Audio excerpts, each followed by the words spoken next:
They chained me under the city. The interrogator leaned in and whispered, "I'm here to get you out. Don't flinch." They kept me in the oldest room in New Tark. Stone walls rebuilt a dozen times, chains older than the empire that hung them. The Dominion loved old rooms. Old rooms smelled like inevitability. I'd been down there 2 days, long enough for the cuffs to carve half moons into my wrists, not long enough to forget why I'd come. The human embassy had gone silent after a flare storm. I was a courier with the only uncorrupted copy of a medical treaty the city's poor actually needed. It was still stitched into the lining of my pants, right under the knee. The Dominion guards had found my pistol, my rations, even the tooth with the backup key. They hadn't found the treaty. Small victories are still victories. Keys rattled. The door opened. She slipped in like a shadow wearing a person. Green skin, white hair braided close, a matte black field suit with more seams than I could count. Her eyes were a color you don't see on Earth, something between sea glass and lightning.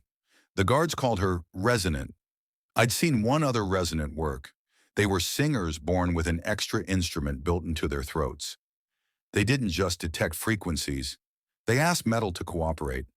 "Don't scream," she said softly, kneeling at my side.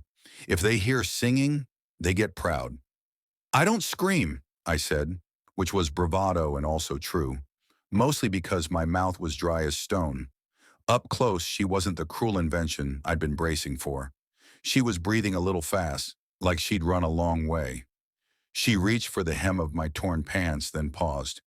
"May I?" she asked. "There's a packet stitched in there," I whispered. "It needs to leave this room." A quick, precise nod. She slid 2 fingers under the fabric, not searching, not groping, just finding the seam with the delicacy of a tailor. The chain at my ankle clinked. She glanced at the cuff, at the ancient iron link hard-welded to Dominion steel. "They've been mixing alloys," she murmured. "Old pride, new power. It won't like me." Her thumb brushed the cuff. "What's your name, human?" "Eric." "I'm Lyra." Her voice dipped to a note I felt more than heard. The cuff's teeth loosened half a thought. She smiled almost imperceptibly, and the note slipped sideways, a second harmony threading the first. The cuff sighed open. I wasn't sure whether to laugh or cry, so I settled for breathing. She moved to the other ankle, then my wrists, each time coaxing the metal with that same double-toned hum, as if she were reminding the iron of its days as ore under a warm sun. "Why help me?" I asked. "Because a treaty is a promise," Lyra said. "And because the Dominion thinks the only songs that matter are theirs." The last shackle clicked free. She reached into the torn seam at my knee, found the stitched packet, and slid it into a compartment in her sleeve. "You can walk?" she asked. "Define walk," I said, then stood. My legs answered with needles and heat. The door behind us stayed shut. Lyra glanced at the ceiling. 2 guards outside, 1 listening post up the corridor, a camera that's off if we're lucky and looping if we're not. She took my elbow. "Stay close. If I start singing, breathe in when I breathe out." That's, oddly intimate. It's survival." She eased the door open with a sigh I would have sworn was a hinge, except hinges don't sound relieved. We stepped into the corridor. Chains hung on the walls like museum pieces. The air smelled damp and old, stone holding its breath. We moved like 2 parts of one body, Lyra half a step ahead. At the first bend, she turned her head and gave a breathy, almost laugh sound. Not a note, not yet. The listening post light flickered from green to nothing. We slid by while its screen tried to remember what it had been doing.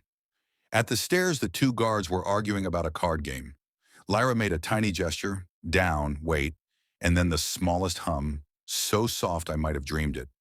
The lamps over the guards' heads fizzed with a sympathetic buzz, and the men looked up like cats watching a fly. We took the stairs 2 at a time, silent except for the drum in my chest. On the landing, an old gate that had decided it was a modern door blocked the way. Lyra pressed her palm to the plate and sang, not loud, just true. You recognize the sound of a real thing, even if you've never heard it before. The gate's lock faltered, then self-diagnosed a fault and retracted with bureaucratic regret. We were almost through when a camera blinked awake and caught us full in the face.